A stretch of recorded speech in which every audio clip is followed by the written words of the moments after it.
打开了一箱自己刚拉完不久的大便，然后再加水搅拌。他每隔一段挖上一勺，再小心翼翼用土埋上，最后再盖上半个土豆，接着再浇上生命源泉。就这样过了2个星期，这片废土被他变成了一块宝地，而这块地将是他未来3年唯一的生存希望，因为这里是距离地球5400万公里寸草不生的火星。2个月前，一场突如其来的超级风暴终止了火星小队的探索任务，队员马克不幸被飞来的残骸击中，系统显示他的宇航服出现破损，这也意味着他在1分钟内必死无疑。指挥官不想放弃，可风暴已经让飞船严重倾斜，万般无奈，他只能下达起飞的指令，带领其他幸存者逃离火星，而这也将意味着他们永远失去了一位挚友。不久，美国宇航局就宣布了这个噩耗。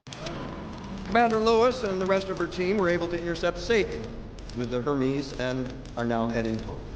But Mark Watney is dead. 但令所有人都没想到，远在火星上的马克并没有死，也正因他被埋在了土里，刚好挡住了破损的漏洞。不过他的状况却并不乐观。他被天线刺伤了腹部，但好在基地还完好无损，天线并没有伤及到内脏，可基地的通讯也因此损坏，马克无法向外发送消息，他成了火星上唯一的人类。舱外的天气异常恶劣，基地随时都有可能被狂风撕碎。马克也明白自己的处境，就算基地能侥幸坚持下来，但孤独感也会击溃他的防线。不过马克并没有放弃希望，他一边整理基地剩下的资源，一边等待着天气好转。终于在第3天清晨，让他迎来了久违的日出。他本打算减少活动来保持体力，坚持到下一次登陆行动等到救援。可当他统计完补给后，却瞬间崩溃，因为这里的物资最多只能维持1年，而探险队最快也要4年后才能抵达。要是再坐吃山空，他将必死无疑。然而当他上完厕所后，却突然灵机一动，食物的问题或许有办法解决了。他从储物箱里拿出袋新鲜土豆，然后兴奋地打开了视频记录仪，想到自己是名植物学家，只要能有合适的环境，这袋土豆足以支撑未来3年的口粮。他毫不犹豫收集起队友留下的粪便，这是绝佳的有机肥料。接着他又挖了大量红土，然后把工作室改造成大棚。虽然火星上的土壤没有养料，不过好在它有足够的粪便。但现在还有个棘手的问题，那就是水源。每平方米的土豆完全成熟至少需要40升水，而这块地足足有126平方米，他必须想办法弄到更多淡水。不过这个似乎也难不倒他，马克已经有了个造水的方法。这个废弃的飞行器里面有着几百升的备用燃料，他抽取一桶，再利用稀有金属做催化剂，然后点燃木屑就可以分离出氮和氢，想到很快就能生产出水，他开心的像个孩子。马克忘了计算自己呼出的气体同样会改变房间氧气的浓度，但他并没有气馁。这回他戴上了头盔，也终于点火成功。1夜过后，塑料大棚就覆满了水珠，接下来便只能听天由命。期间马克还修好了被摧毁的太阳能板，直到2周后的某天，奇迹终于出现了，他在火星上种的土豆发芽了。而另一边，远在5400万公里外的地球上，航天局正在给他举办葬礼。可身在指挥中心的员工却发现个离奇的怪事，他看到火星车发生了位移，就连被沙尘掩埋的太阳能板也在36天后光亮如新。可局长听后却阴下了脸，他不在乎马克的死活，而是舆论爆发后所造成的影响。一个大活人被他们丢在了火星上，宇航局一定会被骂到狗血淋头。不过主任倒是非常暖心，他更担心孤独的马克会精神崩溃，可他却不会知道，此时的马克听着音乐刚冲完凉，甚至还不忘记录他种土豆的心得。很快这一重磅消息便被传了出去，局长被迫站出来向公众解释，但他依然是避重就轻回避问题。不过主任的做事风格却雷厉风行，他坦诚一定在短时间内营救马克，可这一承诺却让整个宇航局炸了锅。因为想要营救，首先就是要运送补给保证他活着，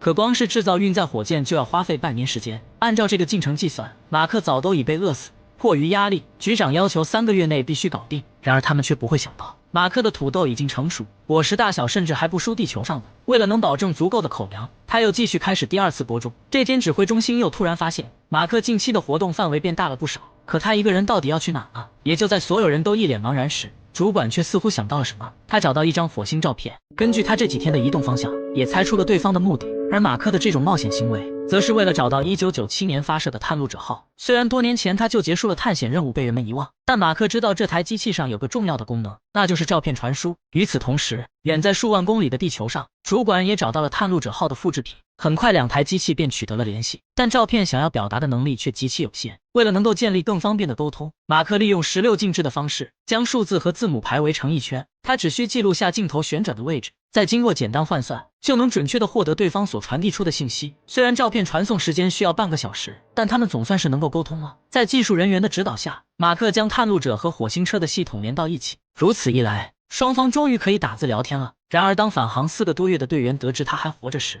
却全都陷入了深深的自责。他们明白，一个人几乎不可能在这样的环境中生存。不过马克这段日子却过得不亦乐乎，他每天的一举一动都被全球直播，更是炫耀起他所创造的人类奇迹，同时给救援计划争取到足够的时间。可好运并没有持续太久。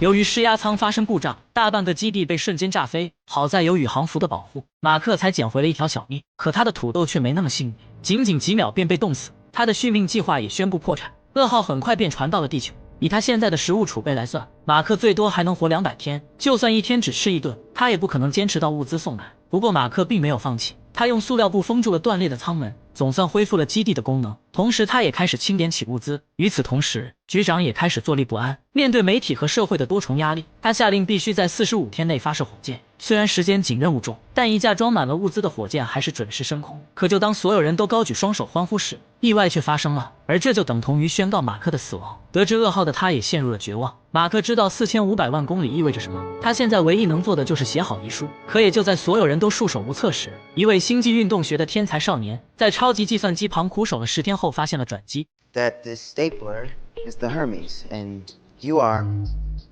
疯狂计划感到无语，他不可能让已经返回的赫尔墨斯号再去冒险，况且谁也无法评估到那些未知的危险。与此同时，马克虽然写下了遗书，但他却并没有放弃生活。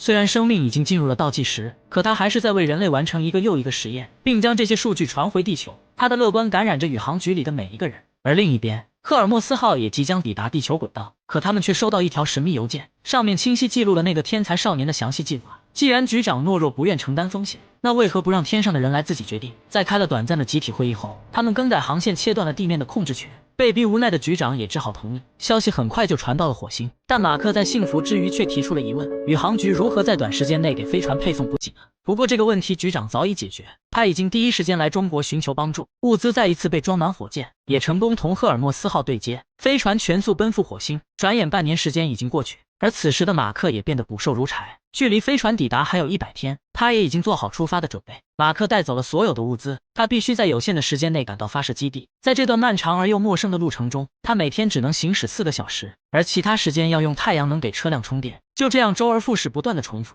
在经过2个月的漫长旅行后，他终于抵达到指定地点。这是为下一任登陆小队预留的火箭，但现在却成为他逃离的工具。不过他依然没有时间休息，由于燃料有限，他要拆掉所有的挡光板为火箭减重，甚至连顶盖也必须拿掉，取而代之的则是一块防雨布。虽然这看上去很是扯淡，但却是经过了深思熟虑的验证。由于火星上的大气很稀薄，所以不用考虑到阻力的问题。等到火箭的速度足够快时，就更不用担心阻力了，因为在那样的高度已经没有空气。而此时的赫尔墨斯号也已经抵达，他们要做的就是能准确拦截住马克。全球都在密切关注着几人的动态。马克奢侈地给自己洗了个澡，在做完全部的准备后，他也终于按下了启动键。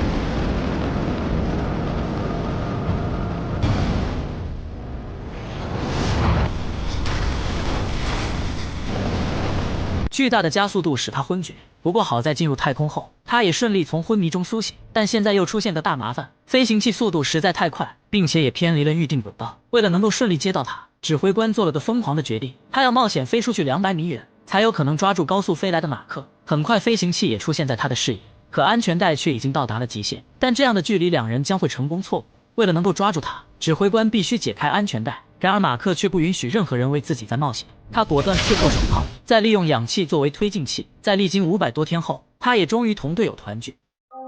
当马克在赤红色的荒漠上种下第一株土豆，他种下的不仅是食物，是每一个普通人在绝境中爆发的生存本能，更是人类在绝境中迸发的智慧火种。我们看到的不仅是太空营救，更是文明对每个生命的庄严承诺，是500多个火星日的孤勇坚守。这场人类史上最远的太空接力，最终用信念在火星与地球间架起希望的桥梁。人类从不是靠双脚丈量宇宙的尺度，而是用永不言弃的精神突破想象的边疆。当马克的手触碰到船舱的瞬间，我们终于读懂，所谓奇迹，不过是无数凡人把不可能3个字一笔一画改写成我能的动人史诗。这就是生而为人的光芒。纵使星河在浩瀚，我们也永远能在绝望的土壤里种出希望。